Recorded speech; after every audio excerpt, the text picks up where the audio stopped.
League of Legends is played in 5 versus 5 team combat. Each player controls an individual champion, using its unique abilities to aid allies and destroy enemies. Each team has a base filled with minions, turrets, and most importantly, the Nexus. The first team to push into the enemy base and destroy their Nexus wins the game. Players kill enemy minions, turrets, and champions to acquire gold and experience, growing stronger over the course of the match. Gold purchases powerful items, while experience allows a champion to level up and improve their special abilities. The scoreboard at the top of the screen shows you how many champion kills and how much gold each team has acquired.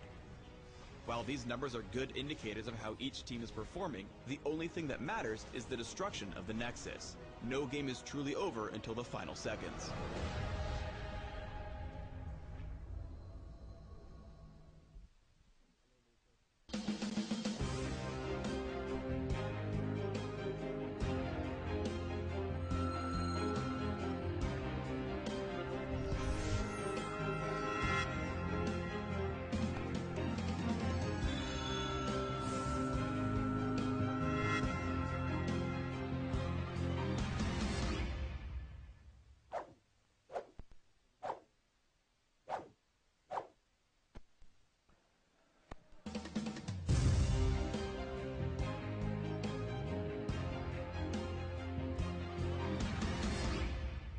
Alright, let's go. Go where? I can't see. Good evening, ladies and gentlemen. I hope you're still awake because we've got one final match. It's going to be the TPA Assassins versus the Saigon Fantastic Five. It's going to be me, Jahudi, and Fish here casting the game, so let's stay awake. So we have the final match of the night. The previous match was dragged out quite a bit. It was dragged. It was dragged. But it wasn't that long, actually, to be honest. Yeah, it was just 35 minutes. 35 minutes. It's not the longest game that we've seen. Definitely not the longest game we've seen. So we're going to have the Azubu TPA Assassins go up against the Saigon Fantastic Five.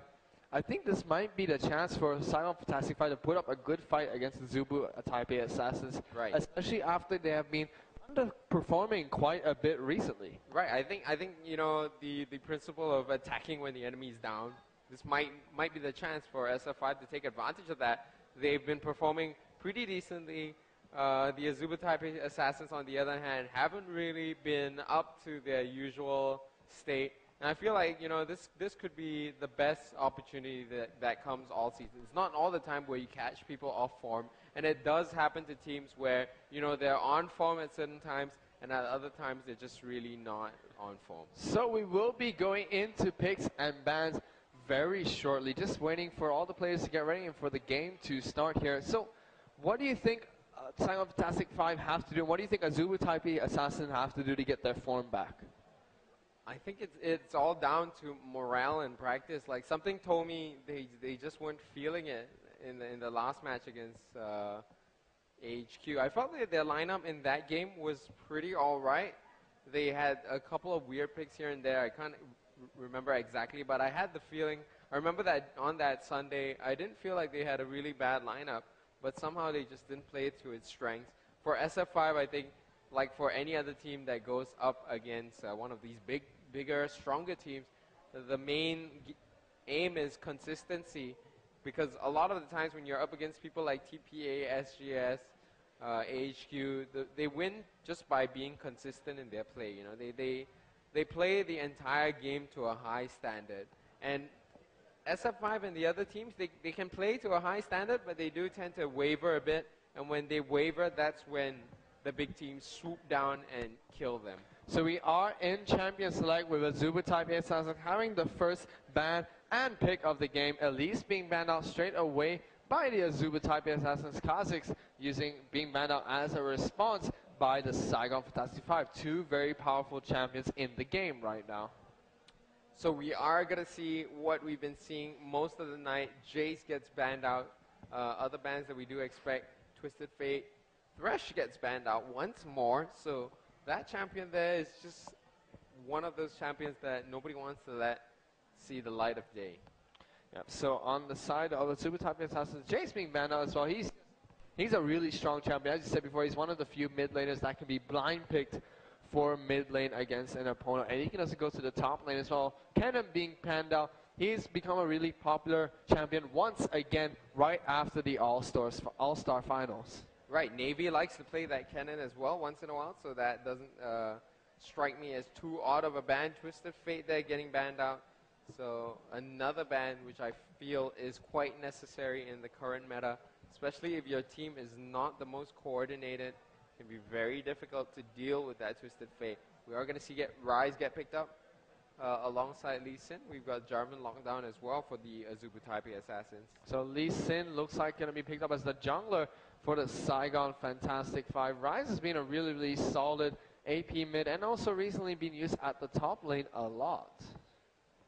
Right, I think that Rise, however, always will have that disadvantage when it comes to being dual lane 2v1'd with the 80 carry, especially a lane like this. Just look at what we have picked up here on Azubu TPA Assassin. Think of Varus Sona. If this Varus Sona lane goes up against Rise, he's just going to get destroyed. He sure will. So this Varus Sona will be able to dish out a lot of damage, even if they go into the conventional 2-on-2 at the bottom lane. The Varus Sona will be able to dish out quite a large amount of damage. Right, they are a very, very strong combo. I think Varus right now is one of the top tier 80 carries in the game. Sure, so looks like Saigon Fantastic Five are going to respond with a Graves pickup. I think that Varus does slightly well against Graves, especially due to the fact that he's an entire 50 range on top of Graves. He'll be able to try and get some auto attacks out and back off before Graves can really even respond. Let's see whether or not they decide to go for that. I wouldn't really think that Graves is the best pick for them right now. But they are still going to lock that in. Zyra has been picked up. So Zyra always, I feel, known for the disengage power, the ability to stop the enemy team from jumping on you. But I don't know if that's going to be so necessary with the team comp that the TPA Assassins have right now. So Zac looks like they're going to pick up Zac most likely for Azubu TPA Assassins. Hovering, no, they're just cycling through champions right now, trolling a little bit here. They have Karthus being picked up for the mid lane of Azubu TPA Assassins. They do go for the Shen pickup. They will have a really solid team comp for Azubu TPA Assassins. One of the more conventional team comps and a really solid lineup. Right, I like this team composition. They've got some nice global ultimates. They've got the Stand United, the Requiem, and of course they've got a really, really solid jungler and bottom lane. They sure do. So Saigon Fantastic Five here. Sai looks to pick up the final champion. Seems to either be the support mid or top lane. We do not know where Zyra is going just yet. Zyra could always go mid, like you said. I mean, that's where she first started out as a champion before people started using her more as a support. But it seems like since they picked up Lux, they are going to send Lux over to the mid while Zyra stays at the bottom lane as the support. It looks like we will have Rise going up at top lane once again, going up against Shen, which is what we just saw recently between these two champions in the previous game. And what they did was they went for the lane swap. So do you think we're going to see that again, the lane swap where Rise ends up going against that 2v1 lane? If we see the lane swap, I don't think that Azubu TPA Assassins will initiate it. I think that they'll want to keep this AD and support going to the bottom lane, especially because they do have blue side this game. So if we do see the lane swap, I think Saigon Fantastic Five might try to do so, but they don't have the tower pushing capabilities that Varus and Sona have. Who do you think is going to be the winner in this 2v1 lane? I mean, in this 2v2 lane, though, between Varus and Sona and Graves Zyra? I think Varus and Sona do fantastic, do as good as they would in a 2v2 and a 2v1 lane. I feel that their bottom lane synergy is a bit stronger than the Graves Zyra combo here. But once, if Zyra does get down a good snare onto any of the champions at Azubu TPA Assassin's lineup, whether it be Stanley in a 2-on-1 or even Toys in a 2-on-1 or BB in the 2v2 lane, Graves will be able to get that distance that he needs to negate the range advantage that Varus has and deal good burst damage in a short period of time. Right. So on the other hand, we're going to see if there is a 2v1, do you think Shen or Rise will do better in lane? I think they'll both do quite even because Shen has the tankiness and small sustain to help him out, and the Vorpal Blades will also help him with last hitting a bit easier as well. Rise, on the other hand, will be able to last hit minions. He's not very good when being pushed to tower, but if he does spam out his spells, he'll be able to clear out and get those last hits a bit easier, get back to base, grab his tier, and have a bit more mana to sustain. But I think Shen, in the long run, will do better in the 2-on-2 lane. Right, so two on one it's lane. going to be more a matter of who can take down the turret faster than if they go for that lane swap.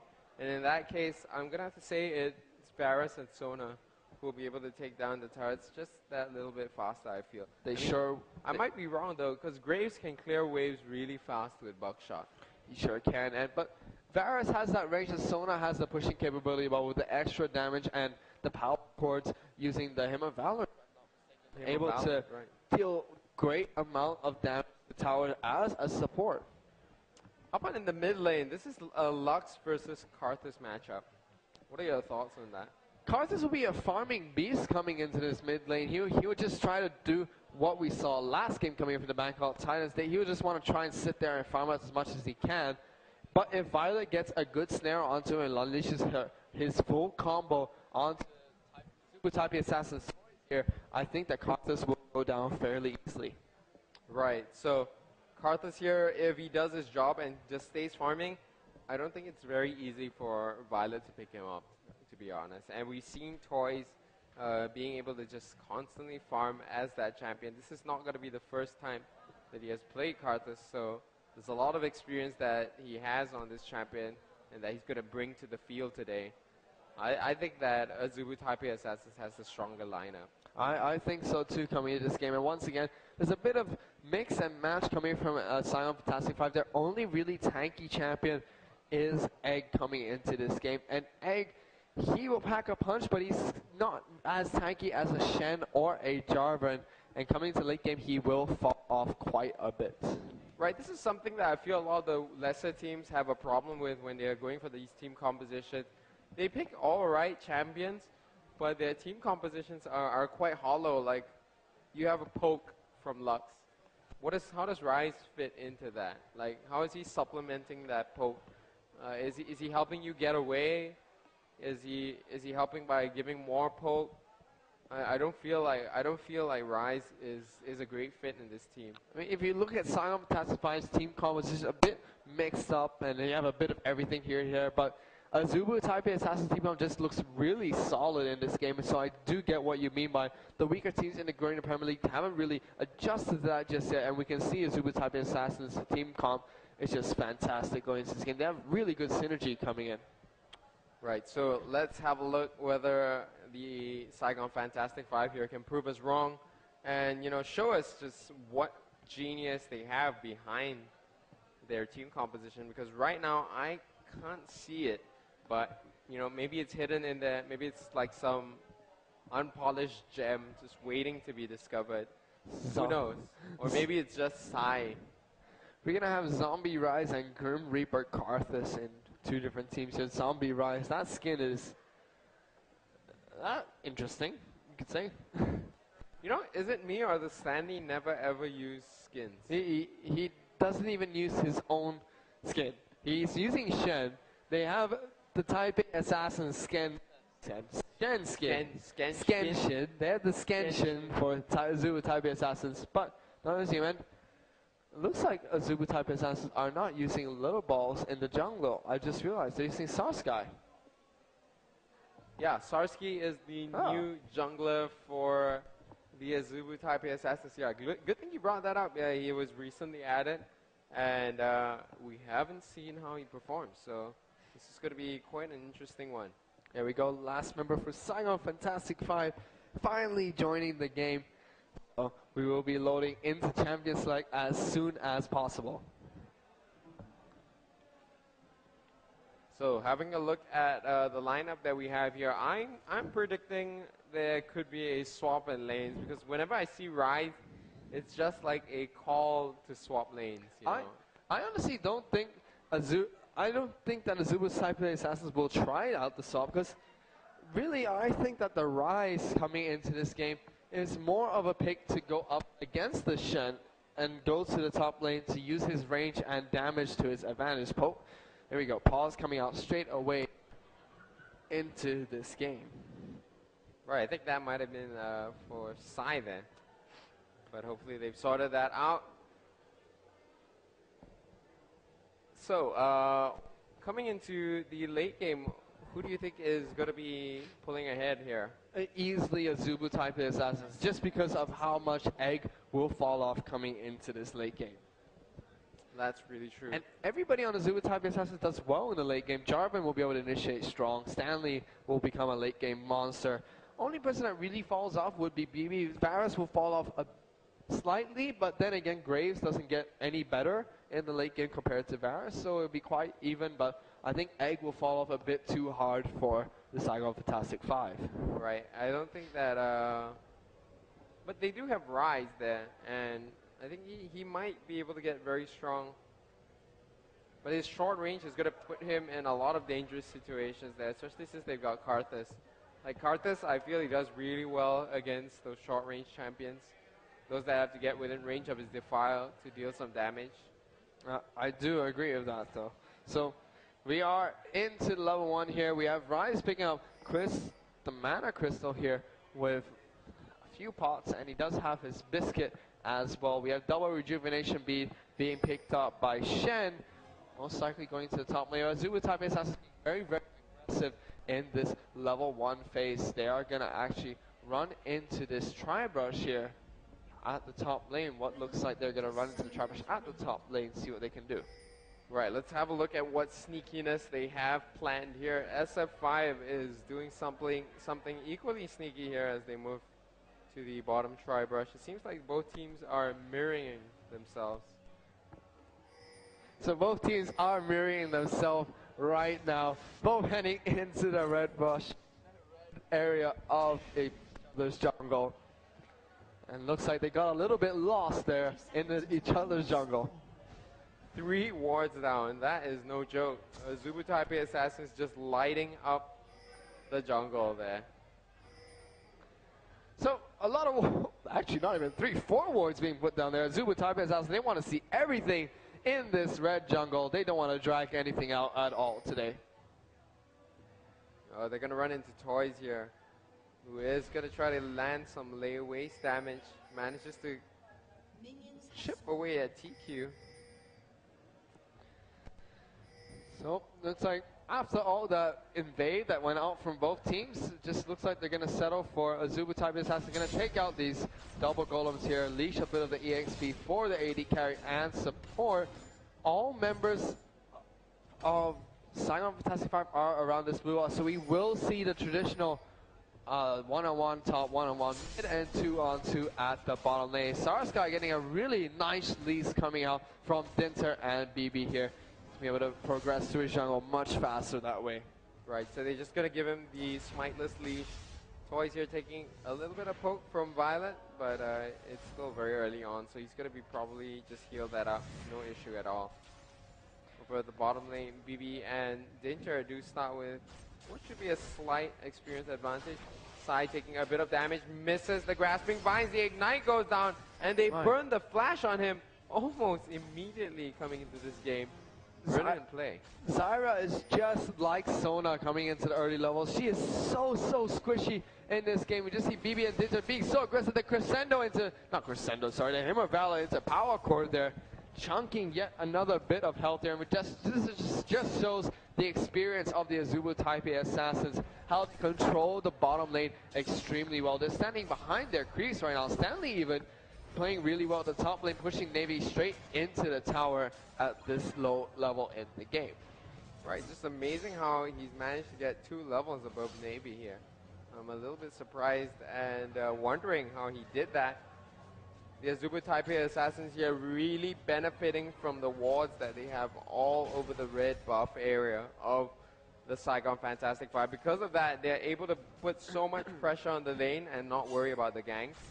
BB and Dinter are doing a great job of denying this bottom lane as much as possible, using their positioning as well to try and stop Graves and Zyra from coming from last. They just finally hit level 2 here, but BB and Dinter still look to put on as much pressure as possible. We have Egg going up to the top lane to try and get a gank off onto Stanley here. I think he went a little bit too early. There's no way Navy could come anywhere close to help out with that one. Stanley, however, gets a bit of help from Sarsky here. He's going to come in and scare away the scary Lee Sin. Right, looking at the CS here in the bottom lane, it seems to be a big advantage. Toys takes a lot of poke from Violet here. So Violet playing that lane quite nicely.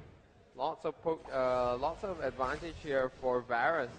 BB's 24 to 11. Oh, TQ goodness. gets so low, it's ridiculous. He escapes with barely any health. Are we going to see a charged up arrow for him? No. Both summoners were used by TQ. Their exhaust was used by Sai as well. First blood goes to Sarsky at top lane with a dive coming in from Stanley as well. He must have run out of mana there. We already saw him quite low on mana to start off with. So good pick up by Sarsky there, doing well for one of his first runs with the Azubu Taipei Assassins. Right, Azubu Taipei Assassins here really dominating in the laning phase. Something which they haven't been doing all too well in the last couple of games. So this is a good turnaround for them. Was Sarsky playing for Azubu Taipei Assassins last weekend? I don't remember correctly. No, I don't think he was. So this would be his debut in the Greener Premier League. Yes. Yeah, so he's making a fantastic start for his debut coming into this one. TQ has come back to lane. Although he has item advantage right now, he has that long sword and some pots compared to BB here. He's still 2 levels behind. Egg here tries to go into Dinter, but no cigar. Now TQ's in a bad position, especially with Jarvan coming behind. There is no flash here. Flash comes up for Egg to try and slow them down, but now here comes the knockout straight onto Egg. I don't think that's the person he should have gone for there, though. He should have tried to go for it, but Dinter gets a kill. Double kill for Dinter, playing the carry support that he should be. Oh, and BB does get tagged by that final hit from Zyra. Doesn't deal enough here to push him out of lane though, and the heals from Dinter are going to put TQ in a very tight position. I think Sarsky there could have played that out a little bit better as well. They had the superior positioning going into that fight there. They knew that all of the champions had no flash. He could have easily gone into the back line right there, straight onto TQ, who was already extremely low, taking him down, and then followed up with taking down Sai or even Egg there. But they will 2 kills for nothing going to Sona there, and they will put a dragon on top of that. Right, Stanley here starting to take some damage as Navy picks up that tier. It allows him to spam a lot more easily. And you can see here, he's slowly chipping away at Stanley's health bar. And despite the fact that Stanley has the double rejuvenation bead, he is slowly but surely getting torn apart. Navy has the tier and an extra Sapphire Crystal here. So he's only going to get the mana regeneration that the tier offers, not too much else to help him out. We're going to see TQ head back to base once again. If he does go back to base this time, he's going to be put so far behind because Azubu Taipei Assassin's BB has not gone back to at all in the 7th mark. And he's already pushed TQ out once and is still ahead of him, even though TQ has a superior item advantage. Over in the mid lane, Toys is really farming like a beast. Managed to just pull very, very far ahead of... oh, nice laser! Doesn't pick up the blue buff though, and it still goes to Toys. I thought we might have seen the smite come out from Sarsky there once the laser was popped to secure the blue buff, but Toys does still pick that one up, so great invade coming out from the Azubu Taipei Assassins. Right, he's 20 CS ahead right now. Looking very comfortable here for the Azubu Taipei Assassins. I mean, this is just barely 8 minutes into the game, and we already see such a large lead for them. You know, it's quite bad when Lee Sin doesn't want to fight a Karthus 8 minutes into the game. Right, I mean, typically he should just be bullying him. And Violet should have been able to just get in there to help out as well, but somehow Toys has managed to hold them off.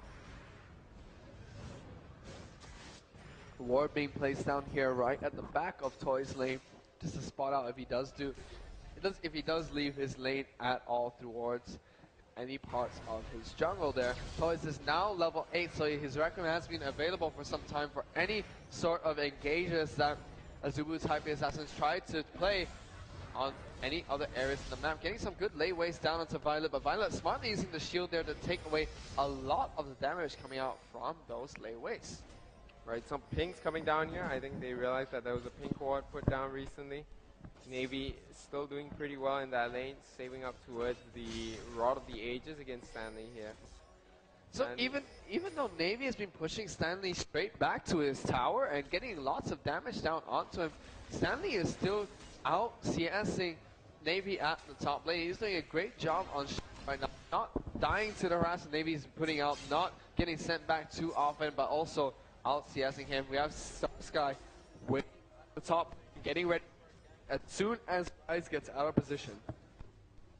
Right, but we have a very, very cautious Navy here. Not giving in. We're going to see a fight here in the bottom lane as Dinter and BB decide to engage.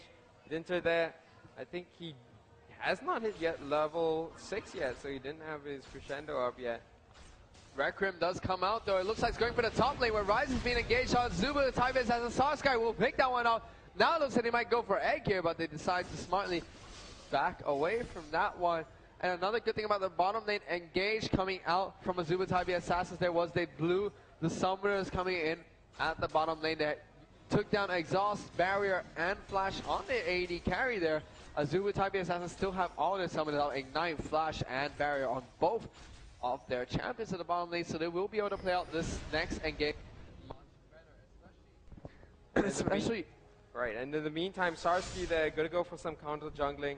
Does manage to succeed with it, and he is quite far ahead. Oh my goodness! At the bottom lane, major kills there for Dinter as I think he flashed in and used the crescendo. Didn't quite catch that.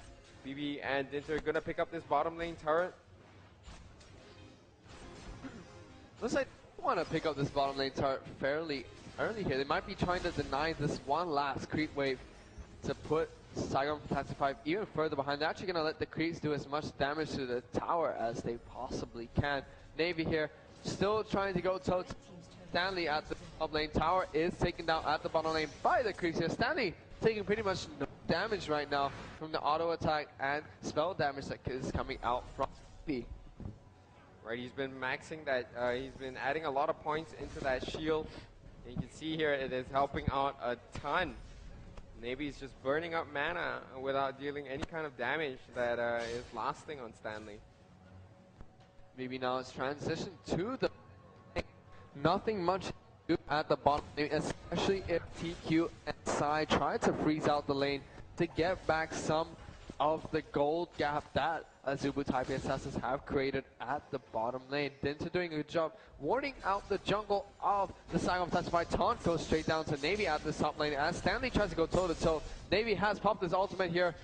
Sky gonna try and come in. Will the Cataclysm go? Yes, it does. He is trapped in. No flash for him to get away from this one. Taunt should be up very soon. Misses his lance there though, but that won't matter because Stanley will pick up the kill. There's a nice pickup there by both Stanley and Sarsky. Over the mid lane, Violet could be in trouble next as Dinter is trying to push up while Toys just keeps farming and farming. He's at 120 CS, really good farm there. Crescendo is down, so not much that Dinter could do to help out besides that poke damage. Onto Lux to the mid lane there with the help of Toys coming in. Now the bottom lane, BB going 2-on-1 against his lane. TQ getting taken. He misses his ultimate there. Not too much he can do about that. Collateral damage does go down. Sai gonna take some tower damage here. And here comes Dinter, the carry support. Crescendo with the ignite. Record to go down, but Dinter says no. Actually, BB says no. He's gonna flash over and try and take down Sai here. There he goes, double kill. Will the true damage take him down? Barry is used, but it all together, and BB is on a rampage. Wow, it's 9-0 right now. I think things could not be going better for the Type A Assassins. The dragon is up again. They're going to straight away hop onto it. Toys managed to pick up the blue buff. So the DPS that he's going to be putting out here on the dragon is insane. And this is definitely not going to get dragged out. I think what they really need to do right now is drag this one out. Unfortunately, it doesn't look like that's going to happen, but that's what the Saigon Fantastic 5 really need to do in this game. They're almost 10,000 gold in deficit here, right? It's about 8,000 in fact. And I think that at this point, with such a big goal gap, I don't think there's anything that TPA can really do wrong. Stanley here still moving up to the top lane. Even though he's going up against a Rise here, he still opted to go for that Sunfire Cape first. That's going to help him out with the split push and any auto attack damage that will come out from these creeps. Or Rise himself. Taunt goes out, barely misses damage down onto him. They're not able to do so. Right, so this Sunfire Cape just a very, very popular pickup. I think you're right that the pushing ability there is one of the main attractors there. Egg getting chunked by BB. BB already has that infinity edge, and he's able to just deal with this 3 versus 1 lane. Imagine that. He's so fat that he's fighting 3-on-1. BB here opting to max the hail of arrows there first, but meanwhile on top lane, Navy's going to get taken out once again. Sarsky has set up his tent at this top lane to camp him out. That's what he's been doing all game. 4 kills at the top lane so far, 2 for 2. 2 to Stanley, 2 to Sarsky so far. As I was saying before, it looked like, oh, no more action going to go down here as Dinter comes around. BB going to take him down. Halo Arrows goes out. Dinter will get the final few auto attacks. No! There goes the charge Q from BB. He's going to try and take out his tower. Tower might actually take him down if he's not too careful. There we go. Collateral damage will shut him down. TQ has to flash down. Here comes Jarvan. No, TQ might pay for this with his life. The Buckshot goes out, but will not be able to do too much there. Here comes Stanley. Non-stop action in this game. So he's going to try and solo the Zyra here. Layways also going down, doing a lot of damage. And that is a 2-for-1 exchange. Actually, no, 3-for-1 exchange. 4-for-1 if you count Navy dying at top lane and a tower going on top of that. Right, this is just non-stop action here as Toys goes in, Egg gets caught out, and another kill gets picked up here for the TPA Assassins. I have to say this is brutal. This is a brutal game, and it's not one that I think the Saigon Fantastic 5 can drag out. Not at all. I mean, they did not expect this. I don't think anyone would have expected them to lose this badly. 14-1 right now, and the goal gap has gone beyond the 10K point. There's been a lot of debate between a lot of AD carry players on what to first on Varus. Most of them agree that you should take W as the second skill that you should be maxing after either Q or E. But there's a lot of debate between taking Q or E, maxing Q or E first. So in this game, it looks like we're going to see BB maxing his E first, but here we go. Cataclysm, Channel Violet. Shenol does come down with the exhaust straight onto Sarsky. Taunt onto both champions there. Toy's going to flash in. Lisa going to come into the action as well as Sai gets taken out solo. TQ is going to try and come in on this one as well. Taunt should be coming up very soon. Dinter though going around, and now it looks like Egg and Navy here going to be a bad vision. Record's going to come out. Egg, Navy actually going to flash away from this one. Stanley goes in, takes down Navy. He's going to be unstoppable. Now Dinter getting the Ignite down.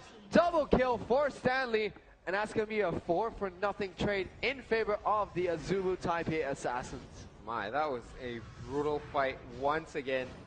Was it 4-for-0 in that one? 4-for-0 trade. Only TQ lived in that trade. Not even a trade, in that fight. That definitely wasn't a trade, because when you trade for something, you gotta get something back in return, and that was absolutely nothing. All they got was their that. coffins. That's all they were stuck with. So the Saigon Fantastic 5 here are just being pushed further and further behind. In fact, it's so far behind that after those 4 kills, we didn't see the TPA Assassins get that much of a goal advantage. And keep in mind, the only kill that the Saigon Fantastic 5 have right now is that BB decided to tank the tower for a little bit extra instead of backing away, and an unexpected flash into collateral damage from TQ was able to snipe him off. Baron going to be taken down by Azubu TPA Assassin 17 minutes into the game. This is going to stop the Saigon Fantastic 5 from dragging it out any longer. And just look at the items that they have over here. Shen's already got his Bulwark picked up. You're going to see a tower picked up by the Saigon Fantastic 5 at the bottom lane, but that really isn't going to help them very much. Infinity Edge being picked up by Varus here. He has the Home Guard Berserker Greaves, the Doran's Blade, and the components for Azeel, so he's going to get really strong. Here we go. Ultimate does go down onto Toys here. Egg missing a really easy Q to hit, though. forward dashes straight over the wall though to get out of danger there. Azubu Taipei Assassin just look to try and take this blue buff away from the Saigon Fantastic Five. Stanley, they're getting a good taunt off onto Navy, taking a bit of tower damage, but the shield will be enough to negate each and every point of damage coming out from both Navy and the tower there. So I think that with this Baron buff and the blue buff on toys, you know, the Azubu Taipei Assassins are just poised to take down an inhibitor turret. They could, of course, just play it slowly, head over to the top, where Stanley is already putting pressure on the lane. Meanwhile, BB is still yet to go back to base, so he's sitting on quite a fair bit of gold, 1,200. I just realized with Little Balls not playing jungle for the Azubu Taipei Assassins anymore, we can't use Little Toys anymore.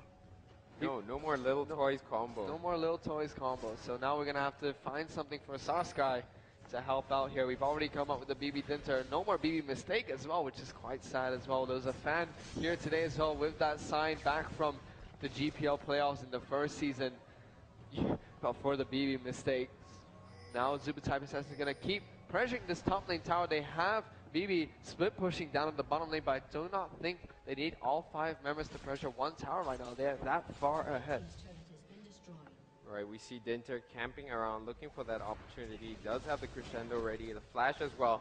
My goodness, they're jumping onto Toys. Egg is in for a surprise. I don't think he expected that at all. What was he thinking? In from behind comes Stanley. This is it. This is going to cut off their escape route. Violet flashes away. In the meantime, the TQ got picked off. Sai gets picked off. BB jumps in on Navy. The crescendo just flows across his face. It just smashed him. Saskai missed the final flag lance combo there to potentially take down the rest of the team. Toys pops his Seraph's Embrace there just to give a little bit of a light show.